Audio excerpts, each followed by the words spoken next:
All right, Ari, thanks for joining me. We're going to do a prostate embolization today. Wait, which procedure are we doing? We're doing a prostate artery embolization. Okay, gotcha. And we're going to be showing you sort of our technique and system and what we use here to do this, okay? Seems like you're almost done. Yeah. Kathy, would you mind just turning the wheels for me one more time on there? Just turn them. Just, Sonny, this is a radial PAE you're doing, huh? Just turn them. Yeah, so we're going to be doing a radial PAE, and yep. And so, how did you quickly? I guess how did you decide to go radial, to use your radial access for this patient? Yeah, so in this patient, we decided because he's 5'6", no cardiac risk factors, no history of like a coronary stent, for example, in the past. So this was sort of an ideal patient from low risk of even having potential, say, for stroke. But definitely height was a consideration. For us, height, is obviously an issue. Patients who are 5'10" and under, those are the patients we typically will offer radial access to. The other thing that we will take into consideration now, of course, is that we have new longer catheters, should we want to use a longer catheter, that go up to over 170 centimeters in length. Which catheter is that? So we're using, for example, today the TruSelect catheter, and that's what we'll be using to basically get access to the prostatic artery itself. It comes at 175 centimeters in length, 2.0 French. Yeah. So that's a new that's kind of a new option for us. Previously, we were really only able to work with a 150 centimeter 2.0 French was the max previously. Yeah, and so in your opinion too, what did you think in terms of the previous catheters? How often would you say that length of the catheter was an issue? So that's a good question. I think over the years, so I think we first started doing radial PAE maybe 4 or 5 years ago. I think over the years, I've gotten more conservative with how tall I'll go. And the reason being is because, it's one thing just to get your microcatheter to the mid-prostatic artery, but a lot of times you need to advance it further to be able to coil embolize anastomoses, or maybe interrogate a distal pudendal branch or distal obturator branch. And so I found that my height limit has come down further. I think when I first described that, I said it's about 6 feet, and now I'm with you. I'm about 5'10". And so I was somewhat, we kept getting more and more limited with our current catheter lengths. So now with the 175 centimeter, it really expands whom we can perform radial PAE for. Do you find that, and you've used this catheter already, I assume, right? I have on a Thursday. On a first person on a Thursday to ever use this catheter. Yeah. So, I mean, do you think it's by the way, just to show you here, we already have this. You're already done. You're done with the. I don't want to switch gears on you too quickly, but we got our wire down. You can see the TruSelect going over our wire into the prostatic artery proper here. And we're going to take it, like you mentioned, this distal, we'd like to go really as distal as possible, mainly because if I want to avoid proximal non-target as well, seminal, vesicle, bladder, et cetera. But if we do need to coil a collateral. So we're putting that TruSelect in the prostatic artery here, and we'll do a run. Our first run will be in an oblique position. Oftentimes we won't even do a AP if it's very clear in this view. Right. But here you'll see our oblique run, and this is a gentleman with a 100-gram prostate. Yeah, so pretty large. It's pretty nice. So pretty good perfusion to me. Yep. So you can see there actually, even in a 100-gram prostate, this artery is only about, let's say, 2.5 millimeters in size. So having the catheter, which is a small 2.0 French, is really beneficial because we're maintaining really good antegrade flow.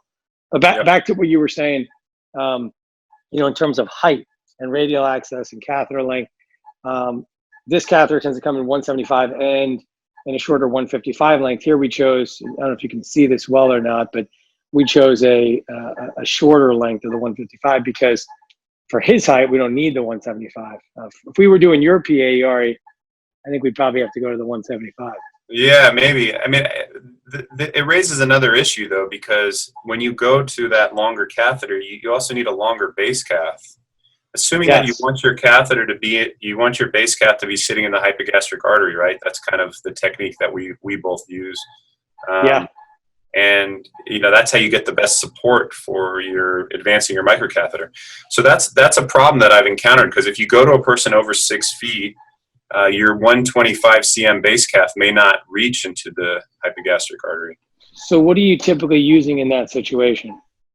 Well, honestly, I haven't found a solution yet. What I'm really looking for when we're talking to our supply folks is I'm looking for something around a 150 centimeter, either Vert, Bernstein, or Cumpy type shape.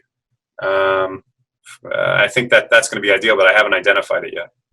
Yeah, I would agree. Even something even just slightly shorter, 140 might be good. So you have 140 would be good. 35 cm hanging out. Yep.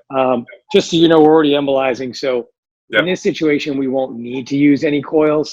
So we're just embolizing with 100 and 250 micron particles, which you can see here. We're getting great staining of the prostate gland itself. So this is a really nice example of really just a really hypervascular gland. Yeah. Sorry, you go ahead. I was going to say, let's go back to the anatomy in this patient for a second, because I saw your initial run. It looked like he had a prostatic artery, pretty big one, arising from, and so in this particular patient, you have a little bit of a variant, right? So you have the inferior glute that's coming off the posterior division with the superior glute. You got it. So your anterior division is really only made up, it looks like, and I don't see an obturator either, so I'm assuming I don't. Corona Yeah, mortis. so it's made up of just a pudendal. Yeah. And off that pudendal really is a vesicoprostatic trunk, that very first branch. Yeah. And it looked like you got in there pretty easily with your wire and the TruSelect tracked pretty well all the way through that tortuosity right there. Yeah, and actually that tortuosity is pretty considerable. I mean, that's what we see, as as the prostate gets larger, the tortuosity basically just becomes more redundant in the pattern of the prostatic artery. So getting down distally here, that was really critical. Do you, how often would you say that you're also using adjunctive techniques like coils, for example? Yeah, so I found that I use it more and more, but it's still probably only about 40% of the time. 40% of the time? Yeah. Are you, and this brings up an interesting point. So when you're utilizing 2O catheters in that situation, what coils are you using? Having any difficulty with getting certain coils through? I mean, not really so much interested in brand names as much as I am just interested in, what your experiences or challenges are. So we tend to use the same 018 pushable coils each time, and we don't have any issues with them in 2O catheters.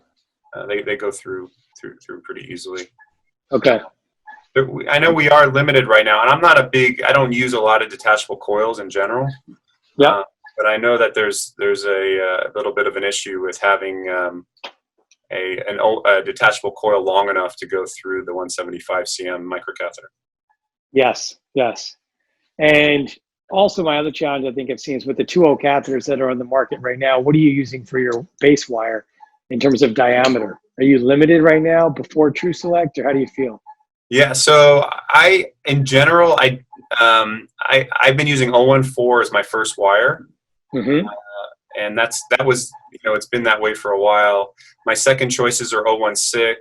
So, and I don't usually go to an 018 wire. So, I think I haven't really been that limited up till now. But I can use the same wires all go through the TruSelect. So it's kind of, I use my same wire array. Yeah. So for myself, I think, I was using predominantly an 018 GT wire. Yeah.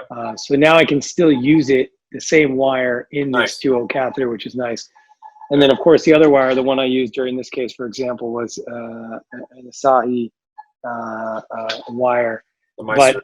The Meister, and that works very well in terms of its radio opacity. And then the other wire I tend to use a lot is which is not so much a problem from Boston Scientific in terms of its size, because it's 014, is the Transcend wire. So the Transcend really hasn't changed. That could be used, obviously, as you know, in any of these, or just like the Fathom. Yeah. But I do sometimes prefer to use an 018, and I think with 018 coils and also with 018 wires, it is nice if you want to go back and forth, because not everybody wants to open up a two French catheter every time in the very beginning. Some people may reserve it for a smaller size gland Right. or smaller arteries. Yeah. How about you? What's your feeling on that? On what size catheter? Yeah. I tend to go to the 2.0 immediately, and the reason being is because a lot of times you start with bigger arteries, and you can say, "Oh, that's pretty large," but then again, you might want to get into anastomosis and place a coil, or you might want to get into one of those distal branches, and I find for those a 2.0 is beneficial. So okay, great. Go straight. Do you, one of the things I'm doing here is you can tell we got pretty good stasis already with these particles, and sometimes we'll finish up. I know you're a fan of this technique too, is sometimes we'll put a little gel foam slurry or paste in afterwards. Yeah. What I found is, we use a 1cc medallion to get it through there because obviously that paste can be very thick, and you'll see it here coming out in just a second. But with this catheter, I've not seen any difference in the ability to do that as well, even though we've also gone to a 2.0 French catheter as well. Have you noticed any challenge with that as well? Because just, here it comes. Here's that gel foam coming out. You can tell by the increased density, and this will be completely static here when we're done. Yep. No, I think it's possible to get it clogged. I haven't seen it in TruSelect. I have seen it in 2.0 French catheters in the past, but a lot of that has to do with how much you're putting in there and how quickly you'll flush with saline. So I think once you get used to using the gel foam slurry, it can be managed pretty easily without getting stuck each time. Without getting stuck. Yeah, I think that's a really good point. What is for you these days with PA? Are you pretty much, I know obviously you have a busier PA practice than most, so this may be fairly atypical. When you speak to other folks, and what are you seeing is really the dominant types of cases people are doing? Large glands like this, or what are the typical kinds of cases people are getting? Are they getting surgical failures or contraindications? What are you seeing is the most common type of case? Yeah, I think in general, I would say larger glands, maybe larger glands who are also anticoagulated. And then a lot of them are really difficult patients with a lot of comorbidities that urologists didn't want to put under general or spinal anesthesia. So those tend to be they're kind of the patients that we would say are the good patients for urologists to send over initially. So I think those are the patients that people are doing and when they start out their practice before they start getting self-referrals and such. Okay. All right.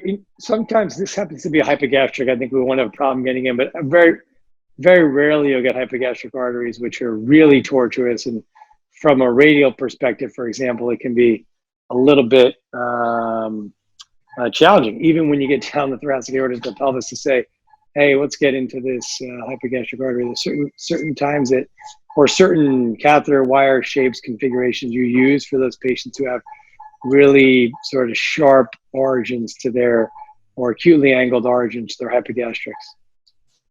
Yeah, so looks like you got in there. That's great. I think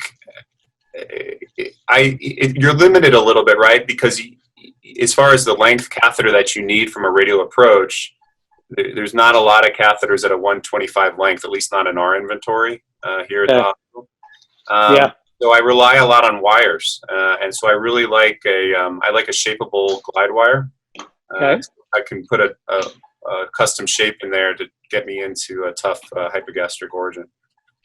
Okay, so you like that for sure. I would agree with you. I think that's probably a nice way to get in. So one thing I'm going to do here is I'm going to repeat my run just because I'm a little high.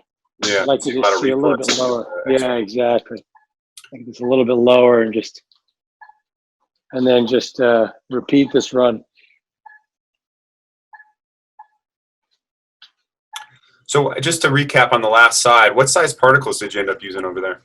Yeah, so I used 100s to start, then 250s really to finish, and then I used a little bit of gel foam paste at the very end.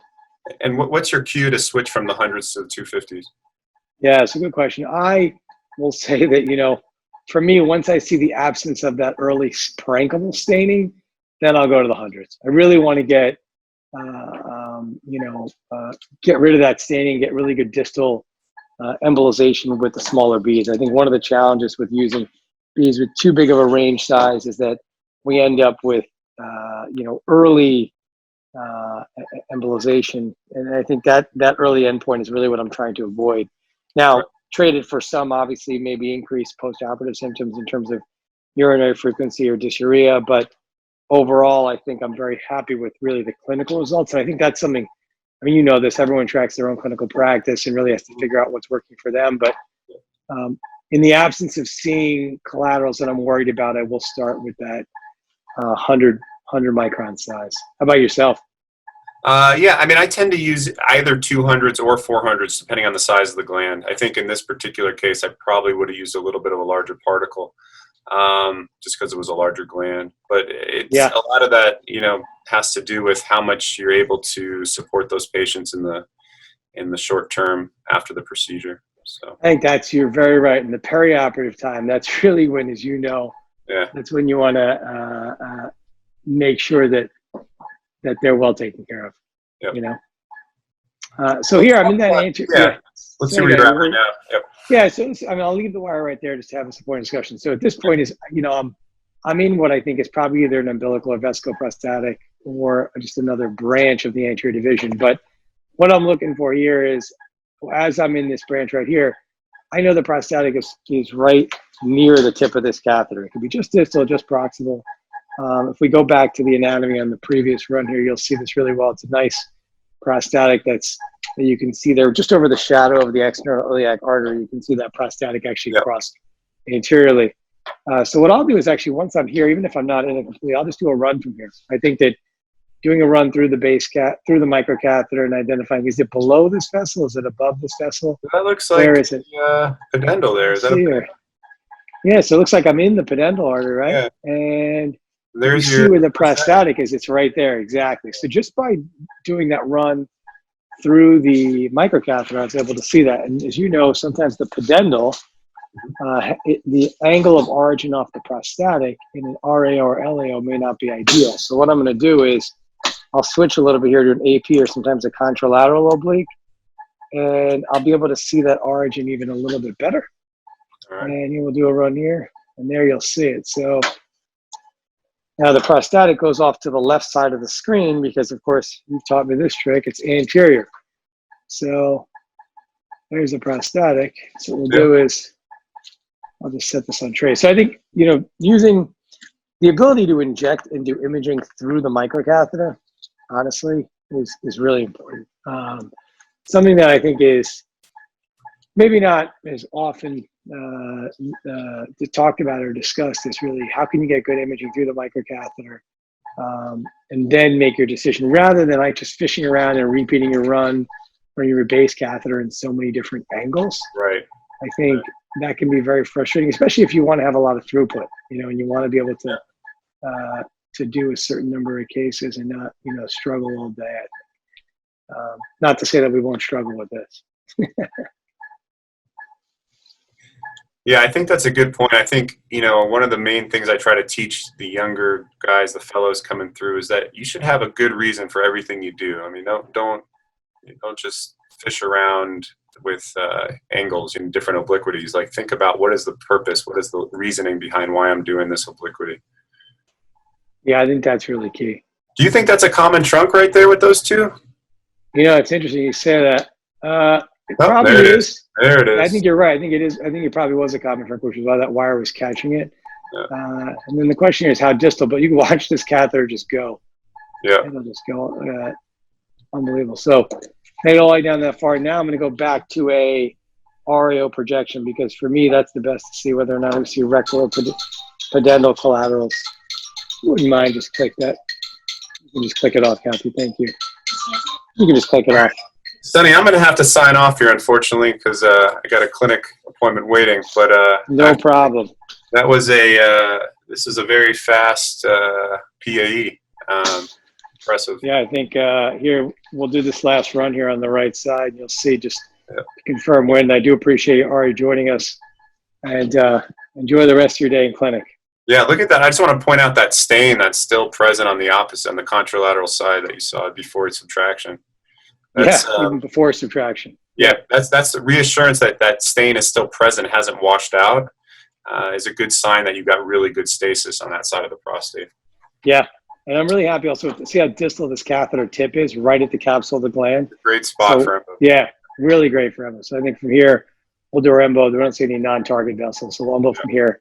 And then we'll wrap up with a radial band. Sounds good. Simple. Thanks, Ari, very much. Okay. All right. All right, you take care. All right, bye-bye.